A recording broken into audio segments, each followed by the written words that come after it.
Hello' everyone, আজি share কৰিব লৈছোঁ ঘৰতে বনোৱা কলৰ বৰফিৰ ৰেচিপি।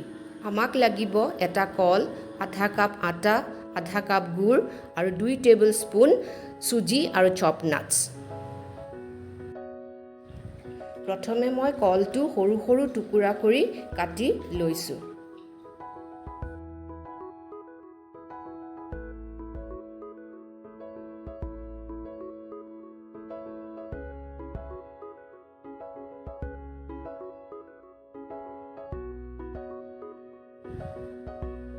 ইয়াৰ পিছত ব্লেণ্ডাৰত কলৰ টুকুৰাখিনি ব্লেণ্ড কৰি লৈছোঁ।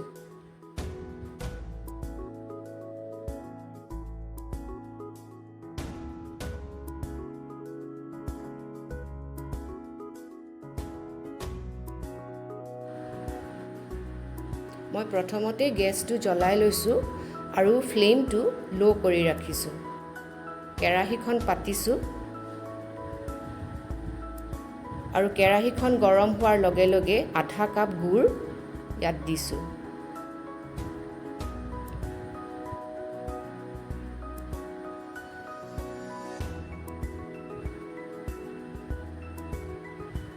আধা কাপ পানী মিলাই দিছোঁ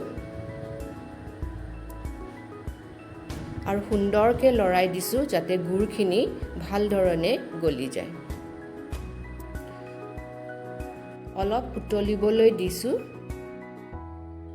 আৰু লগে লগে লৰাই আছোঁ যাতে গুড়খিনি তলত লাগি নাযায়।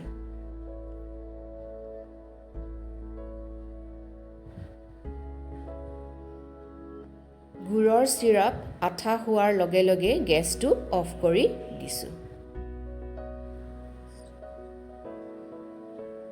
আকৌ গেছটো জ্বলাই লৈছোঁ, পেনখন পাতি লৈছোঁ, গেছৰ ফ্লেম একেবাৰে ল'।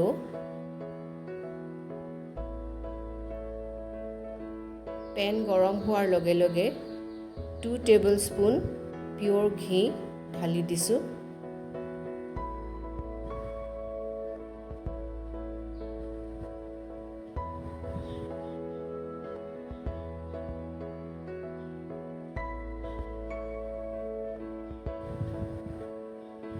ঘি গলাৰ লগে লগে ইয়াত কাটি ৰখা নাটছখিনি মিলাই দিছোঁ অলপ ভাজি ল'বৰ বাবে।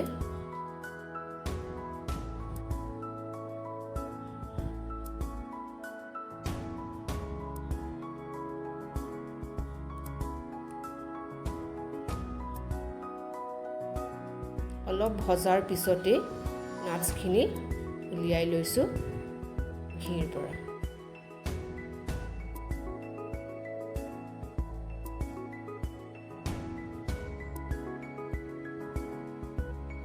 এতিয়া সেই একে ঘিটোতে আধা কাপ আটা ঢালি দিছোঁ।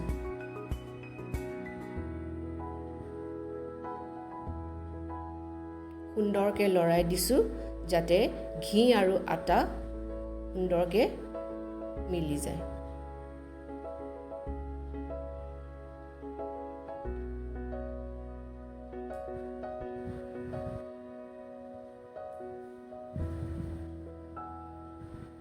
ভালকৈ ভাজিছোঁ, লগতে কণ্টিনিউৱাছলি লৰাইছোঁ যাতে পেনত লাগি নাযায়।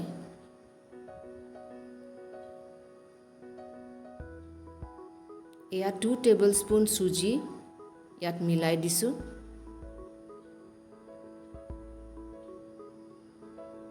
আৰু সুন্দৰকৈ লৰাই দিছোঁ যাতে ভালকৈ মিক্স হৈ যায়।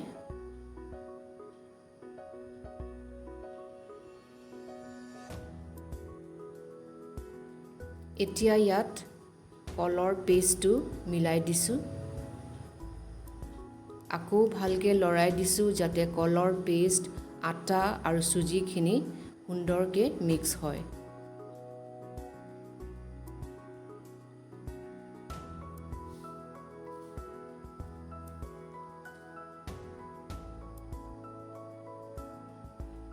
এয়া 1 টিস্পুন ঘি দিছোঁ মিক্সচাৰটো ভালকৈ ভাজি ল'বলৈ। ইয়াৰ পিছত গুড়ৰ ৰসখিনি মিলাই দিছোঁ।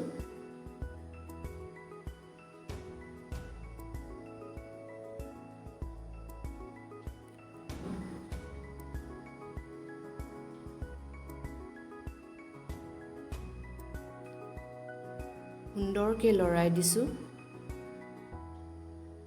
যাতে সকলোখিনি সামগ্ৰী ভালকৈ মিক্স হৈ যায়। এতিয়া আগতে ভাজি ৰখা চপ নাটছখিনি ইয়াত মিলাই দিছোঁ।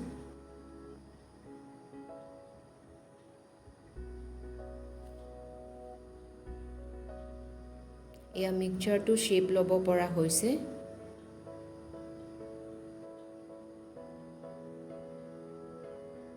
সেয়ে অলপ ঘি আকৌ মিক্স কৰিছোঁ যাতে বৰফিৰ টেষ্টটো এনহেঞ্চ কৰে। শ্বেপ ল'ব হোৱাৰ পাৰাৰ কাৰণে এতিয়া গেছটো অফ কৰি দিলোঁ। এয়া এটা কণ্টেইনাৰত ব্ৰাছেৰে তেল লগাই লৈছোঁ আৰু এই মিক্সচাৰখিনি এই কণ্টেইনাৰটোত ট্ৰান্সফাৰ কৰি দিছোঁ। খুব লাহে লাহে হেঁচি দিছোঁ যাতে মিক্সচাৰটো সুন্দৰকৈ বহি যায় আৰু ওপৰ ভাগটো সমান কৰি দিছোঁ। অলপমান নাটছ ওপৰত দি দিছোঁ বৰফিটো সুন্দৰ দেখিবৰ বাবে।